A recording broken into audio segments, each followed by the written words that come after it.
በስመ አብ ወወልድ ወመንፈስ ቅዱስ አሐዱ አምላክ። ሊቃውንተ ቤተክርስቲያን፣ ካህናት፣ አባቶች፣ ዲያቆናት፣ ወንድሞች፣ ምዕመናን፣ ወምዕመናት፣ አባቶች፣ እናቶች፣ እህቶች፣ ወንድሞች እንዲሁም ሕፃናት ባሰባሰበን በአምላካችን በኢየሱስ ክርስቶስ ፍጹም ሰላም በእናታችን በንጽሕት ቅድስት ድንግል ማርያም ፍጹም ሰላም እንደምን አላችሁ? ፍጥረቱን ሁሉ ፈጥሮ የሚያበላ የሚያጠጣ የድንግል ማርያም ልጅ ኢየሱስ ክርስቶስ የተመሰገነ ይሁን። አምላክን በድንግልና ጸንሳ በድንግልና የወለደችልን ዘላለማዊት ድንግል እመቤታችን የተመሰገነች ትሆን። ቅዱሳን መላእክት፣ ቅዱሳን አበው፣ ቅዱሳን ነቢያት፣ ቅዱሳን ሐዋርያት፣ ቅዱሳን ጻድቃን፣ ቅዱሳን ሰማዕታት እንዲሁም ቅዱሳት አንስት የተከበሩ ሴቶች ሁሉ ሳይቀሩ እግዚአብሔር አምላክ ባከበራቸው መጠን የተመሰገኑ የሆኑ የመላእክት አለቃ ሊቀ መላእክት ቅዱስ ሩፋኤል እንዲሁ የተመሰገነ ይሁን። ሰዓት ስለሌለን 10 ደቂቃ ከኔ ጋር አብረን እንቆያለን። ለዛሬ ትምህርታችን ድረስ የማደርገው ድል እንዳታደርጋቸው ኃይል እሰጣቸዋለሁ። ይህን ቃል የተናገረ ጌታችን መድኃኒታችን ኢየሱስ ክርስቶስ ነው። ይህን ቃል የተናገረው ለዲያብሎስ ነው። ይህን ቃል ደግሞ የተናገረልን ለእኛ ነው። በዕለተ ዓርብ በመስቀል ላይ ሆኖ ሳለ ነው ይህን ቃል ለዲያብሎስ የተናገረው። ምን አለው? እንዳታሸንፋቸው፣ ድል እንዳታደርጋቸው ኃይል እሰጣቸዋለሁ ብሎናል ማለት ነው። እንግዲህ አጋንንት እኛን ድል ያደርጋሉ የምንል ምን ስንሆን ነው ስንል ኃጢአት በደል አሰርተው ሲኦል ገሃነም የዘላለም ሞት ሲኦል የዘላለም ሞት ገሃነም ሲከቱን ያን ጊዜ ድል አድርገውናል ማለት ነው። ታዲያ ግን ጌታ እነርሱ ሲኦል እንዳያወርዱን ገሃነም እንዳያወርዱን ድል እንዳያደርጉን እንዳያሸንፉን ምን አደረገ? ኃይል እንሰጣለሁ ብሎ ኃይል ሰጠን ማለት ነው። ከነዚህ ኃይላት ውስጥ ከነዚህ ኃይል ውስጥ አንዱ ንስሐ ነው ማለት ነው። ንስሐ ነው እና እንግዲህ በደል ኃጢአት ያው መስራታችን አይቀርም። በደል ኃጢአት እንሰራለን ማለት ነው እና ስንሰራ በደላችንን ኃጢአታችንን ደግሞ ወደ እግዚአብሔር የሚያቀርቡ መላእክት አሉ። ይገርማቸዋል። እዚህ ከቤተ ክርስቲያን በር ላይ 2 መላእክት ይቀመጣሉ። ደጀ ሰላሙ ላይ 2 መላእክት ይቀመጣሉ።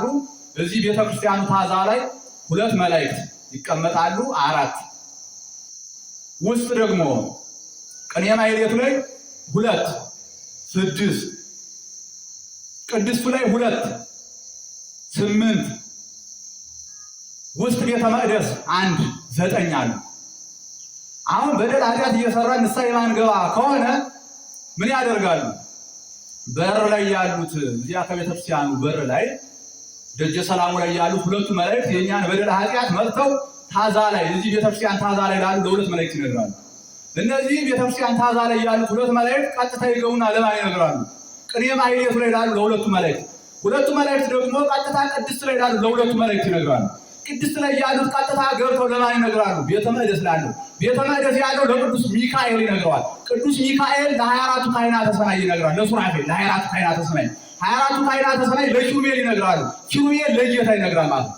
ከዚያ በኋላ እንግዲህ መቅሰፍት ይመጣል ማለት ነው። ቀጥታ ጌታ መቅሰፍቱን ወደ ማን ያስተላልፋል? ለኪሩቤል ይነግራል። ኪሩቤል ለማን ይነግራሉ? ለሱራፌል። ሱራፌል ለማን ይነግራሉ? ቤተ መቅደስ ላለው ለአንዱ። ቤተ መቅደስ ያለው ቅድስቱ ላሉት ለ2ቱ። ቅድስቱ ያሉት 2ቱ ለማን ይነግራሉ? ቅኔ ማኅሌቱ ላይ ላሉት ለ2ቱ። ቅኔ ማኅሌቱ ላይ ያሉት 2ቱ ለማን ይነግራሉ? እዚህ ታዛው ላይ ላሉት 2ቱ።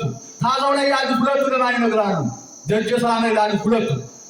እኔ እንግዲህ የምህረት መላእክት ናቸውና መዓት ማውረድ አይወዱም። ቀጥታ ምን ያደርጋሉ? መላእክተ ጽልመትን ያዟቸዋል። መላእክተ ጽልመት አጋንንትን ያዟቸዋል። መዓት እንዲያወርዱብን ቀጥታ ይቀስፉናል። መዓት ይወርድብናል። ከዚያ ይዘው ሲኦል ገሃነም ያወርዱናል ማለት ይህ ነው ስርዓቱ። ስለዚህ ለዚህ ደግሞ ጌታ ምን ያደረገ? ንስሐን አዘጋጀ። ንስሐ ተዘጋጅቶልናል። ንስሐ መግባት ብቻ እና እንዳታሸንፋቸው ኃይል እሰጣቸዋለሁ ብሏል። እሱ ምንድነው? ንስሐ ነው አንዱ። ንስሐ ነው አንዱ። እንግዲህ በንስሐ ጴጥሮስ ተመልሷል። መግደላዊት ማርያም በጣም ብዙ ናቸው። እነ ዳዊት። በንስሐ ያልተመለሰ ደግሞ ማን አለ ስንል የተጎዳ የተበደለ ማን አለ? እንደወደቀ የቀረ እንደጠፋ የቀረ ማን አለ? ይሁዳ ንስሐ ያልገባ። ጌታን አሳልፎ ከሸጠ በኋላ 30 ብር ነበር የሰጡት። ያን 30 ብር ይዞ ጸጽቶት ማለት ነው። ኧረ በቃ ይህን ብራችሁን ውሰዱ ብሎ ለአይሁድ በተለላቸው። አልፈልግም ብሎ ማለት። ከዚያ ንስሐ መግባት ሲገባው ቀጥታ ምን ያደረገ? ገመድ ይዞ ዛፍ ላይ ሊንጠለጠል ይሄ። በኋላ ዛፊቱ እግዚአብሔር ባወቀ ምን አለች? ንስሐ ግባ። በሰው አንደበት እኮ ነው ዛፊቱ ማለት። ለእግዚአብሔር የሚሳነው ነገር የለም። ንስሐ ግባ፣ እንደ ወንድም ጴጥሮስ ንስሐ ግባ አለች። ምን ያስለፈልፋታል? ምን ያስለፈልፋታል? እንግዲህ አልኩ እንጂ ብሎ አሁንም ገመድ ፈቶ ሌላ ዛፍ ሲል ያቺም ንስሐ ግባ አለች። ምን ያስለፈልፍሻል? ግደኝ አልኩ እንጂ ብሎ መጨረሻ 3ኛው ላይ ገመድ ያሰራና ታንቆ ሲል ገመዱ ተቆረጠ፣ ወደቀ። ሲወድቅ ቀጥታ ጋሬጣ ነበር የወገው ጎንዱን ማለት ጋሬጣ ወጥቶት አልሞተም። 40 ቀን ታመመ። ጌታ በተነሳ በ40ኛው ቀን በቢታንያ ወደ ሰማይ እየታየ ነበር ያረገና ሲያርግ ምን አሉ? አረ አሰቅለ ያስገደልከው አረገና አረገ እንዴ ብሎ ከዚያ አልጋው ላይ ቀስ ብሎ ወርዶ ኮተት እያለ ወደ በራፍ ወጣ ሲል ቀጥታ የበሩ መድረኩ እንጨቱ ሆዱን ነካው። ቁስሉ ሲነካ አንጀቱ ተዘርግፎ ሞተ። ንስሐ መግባት ነበር እና ንስሐ ምን አለ ጌታ በማቴዎስ ወንጌል በምዕራፍ 18 ቁጥር 18 አማን በክሙ ዘአሰርክሙ በምድር ይኩን ሱረ በሰማያት እውነት እላችኋለሁ እናንተ በምድር ያሰራችኋቸው በሰማያት የታሰሩ ናቸው። ወዘፈታሕክሙ በምድር ይከሙ ፍትሐ በሰማያት እናንተ በምድር የፈታችኋቸው በሰማያት የተፈቱ ናቸው ብሎ ጌታ ለካህናት ስልጣን ሰጥቷል።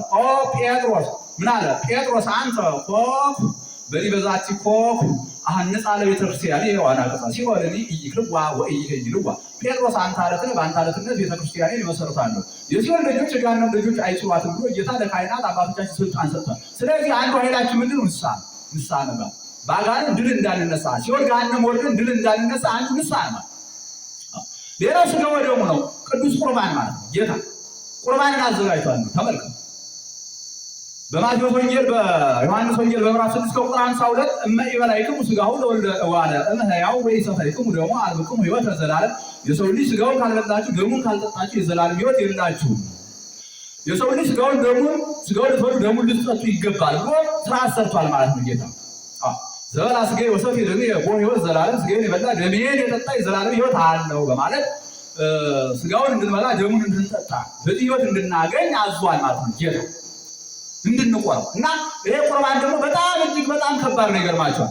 ገና ለቁርባን የሚሆነው ስንዴው ማለት ነው ገና ከባል ሀገር መንደር በቁና ሲሰፈር 100 መላእክት ይከቡታል። ገና እኮ ነው። ወይም ከመጋዘን ከነጋዴ ሊሆን ይችላል።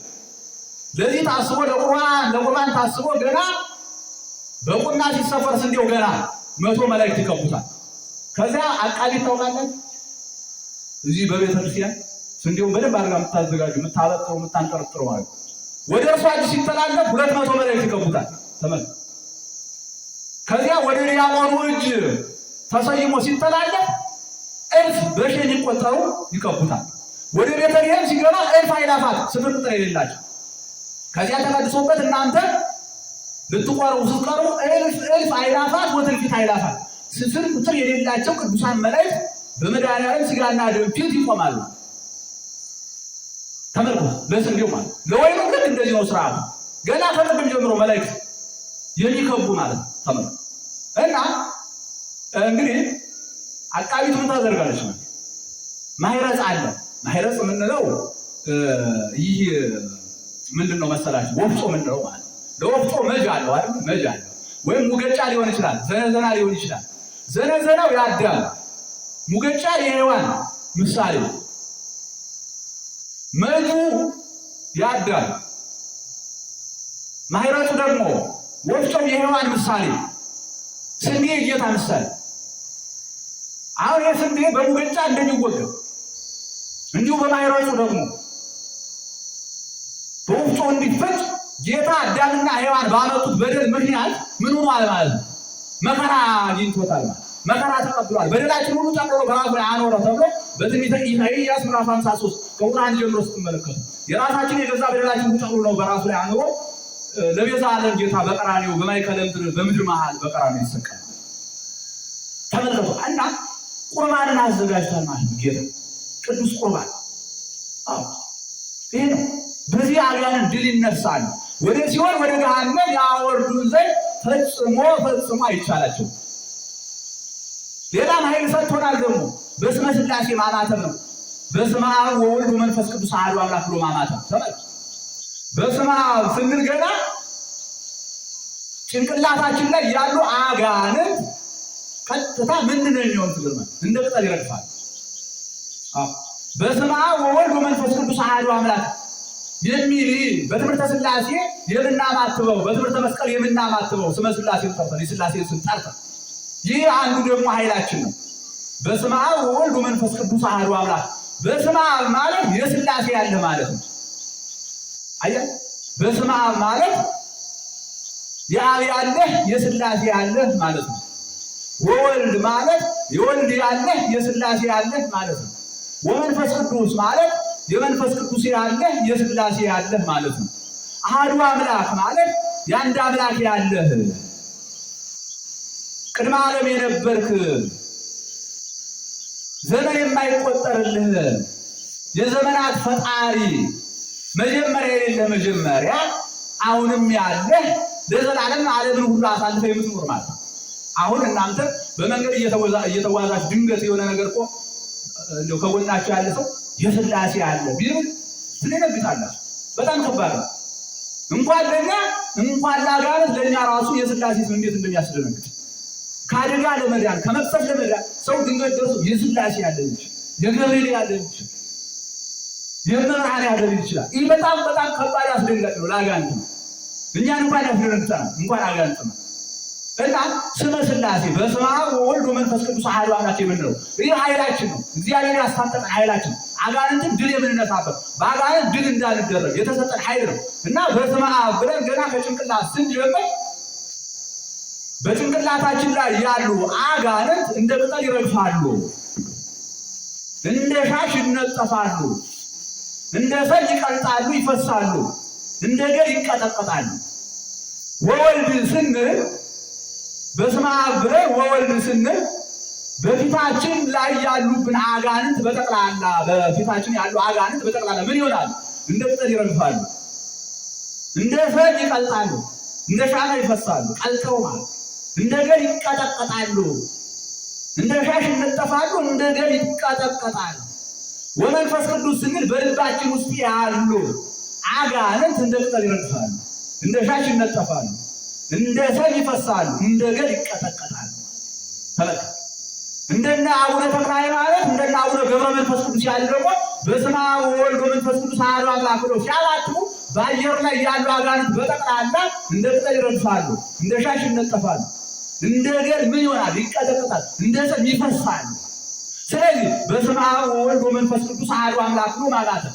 ይህ ለአጋንንት መቀጥቀጫ ነው። እግዚአብሔር ለእኛ የሰጠን ዝና ኃይላችን እግዚአብሔር ያስታጠቀን ኃይል አጋንንት ድል እንዳይነሱ እና ስትበሉ አማትባችሁ፣ ስትተኙ አማትባችሁ፣ ስትተኙ በስመ አብ ወወልድ ወመንፈስ ቅዱስ አሐዱ አምላክ ብላችሁ አማትባችሁ ብትተኙ አጋንንት እናንተ ሊቀርቡ አይችሉም በፍጹም። ስትነሱ በስመ አብ ወወልድ ወመንፈስ ቅዱስ አሐዱ አምላክ ብላችሁ ጠዋት ከመኝታ ስትነሱ አማትባችሁ ብትነሱ አጋንንት እናንተ ሊቀርቡ ፈጽሞ አይችሉም። ስትበሉም እንደዚህ ትን ብሎ እንዳይገላችሁ የምትበሉት የምትጠጡት ትን ብሎ እንዳይገላችሁ። ስለዚህ ስመ ሥላሴ ሰጥቶናል። በስመ አብ ወወልድ ወመንፈስ ቅዱስ አሐዱ አምላክ። ይህ አጋንንት ዋና ምንድን ነው ስንል መቀጥቀጫ። ይህን ሁሉ ኃይል ይህን ሁሉ ዝና እግዚአብሔር ለእኛ ለልጆቹ አስታጥቋል ማለት። ስለዚህ ዲያብሎስ ምን አለ? ድል እንዳታደርጋቸው፣ ድል እንዳትነሳቸው ኃይልን አስታጥቃቸዋለሁ እያለ ነገረናል። ተመልከቱ። ንስሐ ገብተን ሥጋ ወደሙን እንድንቀበል ማለት ሥጋ ወደሙን እንድንቀበል ይህ ሥጋ ወደሙ እኮ ይገርማችኋል። ካህኑ በቅዳሴ ሰዓት ማለት ዲያቆኑ ነጽር ይላል። ነጽርም ያስኬዳል። ነጽር ሲል ምን ይላል?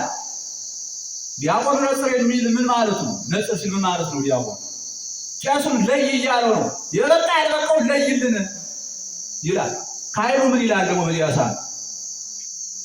ቅድሳት ለቅዱሳን። ቅድሳት የሚባል ሥጋ ወደሙ ነው። የጌታ ሥጋና ደም ቅድሳት ይባላል። ለቅዱሳን አለ ለበቁት ነው። እኔ እንግዲህ ሥጋ ወደሙ ለበቁት ነው እንጂ እኔሳ አንተ በቅተሃል፣ አንቺ አልበቃሽም፣ አንቺ በቅተሻል፣ አንተ አልበቃህም ምን አሰኘኝ ይላል። አሁን ብቃት የተባለ ንስሐ መግባት የሚለው ለዚህ ሲለው ዲያቆኑ ቄስ ምን ይላል? እኔሳ ንስሐ የገባ መጥቶ ይቀበል እንጂ አንተ በቅተሃል፣ አንቺ አልበቃሽም፣ አንቺ በቅተሻል፣ አንተ አልበቃህም ምን አሰኘኝ ይላል። እንዳለ ባይታዊ አንድ ባይታዊ በበረሃ 40 ዓመት ኖረ። በጣም እጹብ ድንቅ የሆነ ባይታዊ ነው። በዛ 40 ዓመት ኖሮ በኋላ እግዚአብሔር መልአክና ምን ትደግማለህ? በጾም በጸሎት በስግደት ምን ትደግማለህ? 40 ዓመት ኖሮ ካልቆረጥክ እኮ ከንቱ ነው። ምንም አትድንም። ሕይወት የለም እኮ መስዋዕት በሚሰዋበት ቦታ ይፈልገህ ይዛ አይደል? ቁርባን አስቀድሰህ አትልከም በከንቱ። በኋላ ቁርባን ብሎ ይኖት ያስቀድስ። ቄሱ ምን ይላል? ዲያቆኑ ነጽር ይላል። ለይ ሲል ካህኑ ደግሞ የበቃ መጥቶ ቅድሳት ለቅዱሳን ሥጋ ወደሙ ለበቁት ነው የበቃ መጥቶ ይቀበል ሲል ሰማ። ንስሐ የገባ ማለት ነው።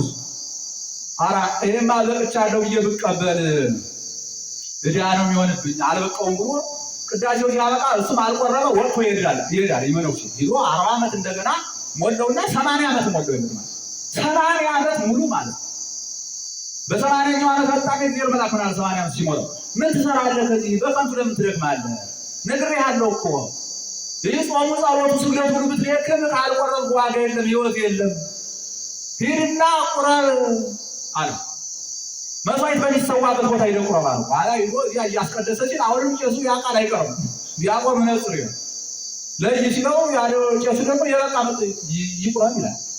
ኧረ አልበቃውም ብሎ አሁን እወጣለሁ አቋርጦ እንደውም እወጣለሁ ሲል የእግዚአብሔር መልአክ በሩ ላይ ሰይፍ አገድን አሁን በቅተሃል ቁረብ ብሎ አባብሎት ቆረበ። አሁን እንግዲህ መቼም ሰው በቃ አይባልም እኮ ሰማያትም ቢሆን በእግዚአብሔር ዘንድ ንጹሕ አይደሉም። በእግዚአብሔር ዘንድ ንጹሕ እናት መብራን ብቻ ነው። መብቃት የሚለው ግን ንስሐ መግባት የሚለው። ስለዚህ ንስሐ ገብተን ልንቆርብ ይገባል። ካልቆረብ ዋጋ እንደሌለው ወቁ። በየቀኑ እንድንቆርብ ነው ሰዓት የተሰራ። በየቀኑ እንኳን ባይቻል እሑድ ግዴታ ነው። እሑድ እንኳን እንደው ባይቻላችሁ በ40 ቀን የመጨረሻ ግዴታ ነው። ከዚያ ውጭ በዓመት ምናምን የምትቆርቡ ይህ ክርስቲያን አይባልም። በዓመት እንደዚህ አጠብቀው የሚቆርቡ እነዚህ ከክርስቲያን አይቆጠሩም። ቤተክርስቲያን ዕለት ሁልጊዜ የምትቀድስ ለምንድን ነው? ሰዎች ሁልጊዜ እንዲቆርቡ እኮ ሁልጊዜ መስዋዕት የምታዘጋጅ ቤተክርስቲያን ሁልጊዜ የምትቀድስ የጌታን ሥጋና ደም ሁልጊዜ የምታቀርብልን እኮ ሁልጊዜ እንድንቆርብ እኮ በዚህ ነው። ዋጋ እንድንነሱ ሕይወት የሚገኝ በዚህ ነው። ስለዚህ እግዚአብሔር ለእኛ ኃይል አድርጓል። አጋንንት ድል እንዳይነሱን ኃይል ሰጥቶናል ማለት ነው። ምን አይነት ኃይል ስንል ይህ ነው እንግዲህ ንስሐ አለ፣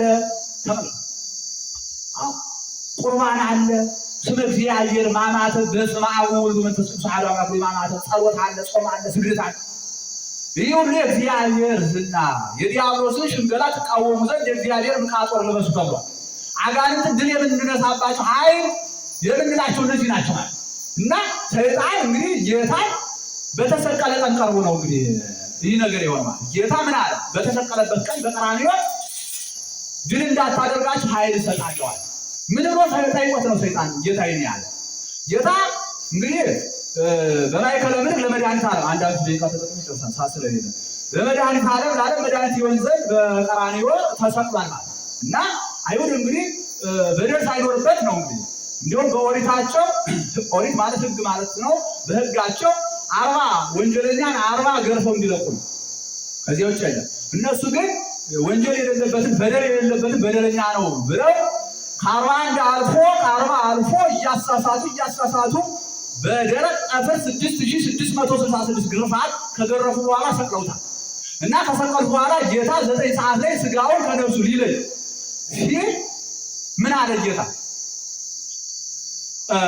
ሰይጣንን ለማቅረብ አምላኬ ለምን ታደገኝ? አምላኬ ለምን ተውከኛል? ይህን ሲል ሰይጣን ቃል ሰምቶ እንዲህ ይህ ሰውዬ ምንድን ነው ሩቅ ብሲ ነው እንዲህ ለካ ፍጡር ነው ብሎ ቀረበ ማለት ነው። ለ5500 ዘመን ሰይጣን ምን ሲያደርግ ነበረ? ስጋና ነፍስን ሰይጣን ነበር የሚለይ። ስጋን ወደ መቃብር ያወርዳል፣ በመቃብር ይቆራኛል። ነፍስን ደግሞ በሲኦል ይቆራኛል እያደረገ እያሰቃየ ነበር የሚለው። ስለዚህ እንደለመደ ጌታ ሊውጣው ቀረበ ማለት ነው። ሞት እኮ ዲያብሎስ ቀረበ። እንደለመደ ስጋውን ከነፍሱ ለይቶ ስጋውን በመቃብር ተቆራኝቶ ነፍሱን በሲኦል ተቆራኝቶ ሲያሰቃይ ሊኖር ቀረበ ማለት ሲቀርብ ከመጣሽ ማርያም ታምጣሽ እንዲሉ ጌታ እንግዲህ መጀመሪያ እኮ አምላኬ ለምን ተውከኝ አለ። አንድም የአዳምን ጩኸት ነው። ለምን ተውከኝ እያሉ ለ5500 ዘመን ሲጮሁ የነበሩ አሁንም አልተውኳችሁም ደርሼላችኋለሁ የሰዓታት ጊዜ ቀረ ሲል ነው። ሌላው ደግሞ ለአቅርቦተ ሰይጣን ነው። ሰይጣንን አቅርቦ ለማስረው ባለበትም ያስረዋል። አቅርቦ ሊያስረው ማለት ከዚያ ጌታን እንግዲህ ከመጣሽ ማርያም ታምጣሽ እንዲሉ ያዘው ማለት ነው።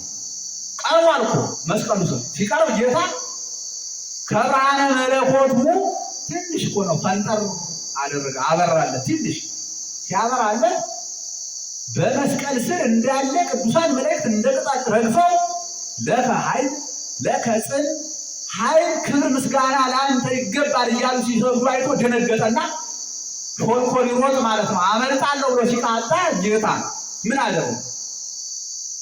በእሳት ዛንጅር በነፋስ አውታር በእሳት ዛንጅር አስሮ መኑ አሰኘው። ወየው አሰኘው። መለከት ጀመረ ሰይጣን።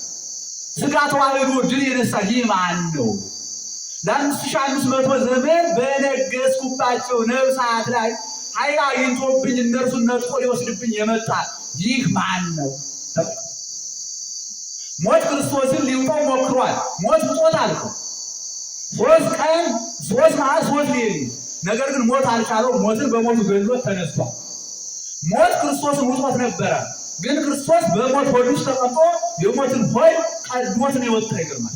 የሞትን ሆድ ቀድሞ ማለት ነው። ሞትን ገድሎ የሞትን ጥርስ አድቅቆ ማለት ነው። ልክ እንደ ዳሪዎስ የሚባለው የባቢሎን ንጉሥ ዳንኤል ምን አለ? አንተ ዳንኤል፣ እንግዲህ ክርስቶስ የዳንኤል አለሎ ድንጋይ ነው፣ የማይላመጥ የማይታኘክ ማለት ነው። ኃያል አንተ ዳንኤል አለው። ለእኔ ጣዖት የማሰግድ ለምንድን ነው አለ ዳሪዎስ። ምን ለአንተ ጣዖት ለምሰግዳለሁ? የማይበሉ የማይጠጡ ናቸው። እጅግ አላቸው፣ እጅ አላቸው፣ አይዳስሱ፣ እግር አላቸው፣ አይገሰግሱ። ለዚህ እኔ አልሰግድም አለ። አረ ይበላል ይጠጣል እኮ አለ። ለካ ካህናተ ጣዖት የጣዖት ካህናት ሐሰተኞች ካህናት ምን ይላሉ? ይበላል ይጠጣል እያሉ ንጉሡ ከቤተ መንግስት ጥሩ ምግብ ያመጣል። እነዚያ እየሄዱ ልጃቸውን ሚስቶቻቸውን እየያዙ እየሄዱ ይበሉታል፣ ይጠጡታል። ጣዖቱ በላ እያሉ ዘመናቸውን ሲያታሉ ነው የኖሩማ። በኋላ ይህን ሲል አረ እንዲህ ይበላል እኮ አለው ዳንኤል። እንደማይበላም አሳያለሁ አለ ዳንኤል። ከዚያ ከንጉሥ ጋር ሆነው ምግቡን የሚጠጣው ሁሉም ነገር ይዘው ሂደው ከቤተ ጣዖት ገቡና ዳንኤል ያንን የሚበላውን የሚጠጣውን ከጣዖቱ ፊት አስቀመጠና ልክ በማህሌት ወረብ እንደሚያስረግጥ መርጌታ ዳንኤል አመድ እየነሰነሰ ወደኋላ እያለ ቀስ እያለ ነስንሶ በወጣና ቤቱን ቆልፈው ሄዱ። በኋላ መጡ። ሚስቶቻቸው ልጆቻቸውን ይዘው መጡና ሲሉ ተቆልፏል። የስርቆሽ በር አለ ተደብቆ የሚገቡበት። በዚያ ገብተው ያንን ጠጥተው በልተው በኋላ ወጥተው ሂደዋል። በኋላ ጠዋት ንጉሡ ዳንኤል መጡ። ሲመጡ እንደተቆለፈ ነው። ከፍተው ገቡ። ሲገቡ ምግቡ የለ መጠጡ የለ። አስተፋፈርኮሙ ለዳንኤል አብይ አምላክ ቤል፣ ታላቁ አምላክ ቤል ዳንኤልን አሳፈርክልኝ ሲል ዳንኤል ምን አለው? ንጉሡን በዘንግ እዚህ ዱካቸው አለ ያሻራቸው አመዱ ላይ እየረገጡ የሴቶቹ ቆልመም ብሎ የወንዶቹ ቀጥ ብሎ የሕፃናቱ ደግሞ እንደምን ሆኗል? እንደ መጠናቸው ማለት። ከዚያ በኋላ ዘአሰር ዘመኑ ይሄ የማን ነው? ይሄ ምልክት የማን ነው? በኋላ ለካ እንዲህ እያሉ ሲያታልሉ ይኖረዋል ብሎ በሰይፍ አስፈጃቸው። ባይሆን ለዚህ ካልሰቀል እስቲ ምን አለ የሚበላ የሚጠጣ አምላክ አለኝ። ለካ ዘንዶ ነው። ለዛ ዘንዶ ከብት ያርዳሉ፣ ደሙን ያጠጡታል። ስባጭ ሰው እንዲያድርገው ነው የሚያመልኩለት። በኋላ እንደለመዱ ይህንም ልግደለው አለ። ፍቃድልኝ ሲለው ግደለው ከቻልክ አለ። በኋላ ሂደው ከብት አርደው ደሙንም ይዘዋል። ዳንኤል ጭስ አጨሰ። እንደለመደ መጣ ማለት ነው። ያ ዘንዶ ሊበላ እኮ ነው። ያ ጭስ ይጨሳል። ዳንኤል ግን በስቡና በስጋው ጠቅልሎ አለሎ ድንጋይ አግሎ በዚያ ጠቅልሎት ቆየና ሲመጣ አፍሮ የጣለለት ዋጣው። ልቡ ተቃጥሎ ሆዱ ፈንድቶ ነው የሞተ ያዘንዶ እና ሞት ክርስቶስን ምን አላለው ማለት አልቻለውም። እና ለሞት ክርስቶስ አልተመቸም። የሞትን ልብ አፍርሶ ሞትን ገሎ ሞትን ድል አድርጎ የተነሳ ነው። እና ጌታ እንግዲህ በመስቀል ላይ ሆኖ ሳለ ነው ዲያብሎስ ይህን ካለ በኋላ ግን ባይሆን እንዲህ ከምታሰቃየ እባክህ ልቀቀኝ አምላኬ ወይ ብሎ ካመነ በኋላ ዲያብሎስ በቃ አንተን የማይፈልጉትን እኔ ልውሰዳቸው ፍቀድልኝ አለ። ጌታ ግን እኔ ለነሱ መከራ እያየሁ እኔን የማይፈልጉትና ውሰድ ብሎ ፈቀደለት። እንደ መሶት ፍርፋሪ ስለቅማቸው ልኑር ነበር ያለው። ውሰድ አለው። እኔን የማይፈልጉትን ውሰድ ብሎ ጌታ አለው። ግን ደግሞ ምን አለ? ድል እንዳታደርጋቸው እንዳታሸንፋቸው ግን ኃይልን እሰጥሃለሁ አለ። ኃይል ቅድም እንደነገርኳችሁ ስመ ሥላሴ አለ፣ ጾም አለ፣ ጸሎት አለ፣ ስግደት አለ፣ ሌላውስ ንስሐ አለ፣ ሌላውስ ቁርባን አለ። በዚህ ሁሉ አጋንንትን ድል እየነሳን ዲያብሎስን ድል እየነሳን ለሕይወት እንብቃ ነው። ሰዓት ስለሌለን ወስብሐት ለእግዚአብሔር።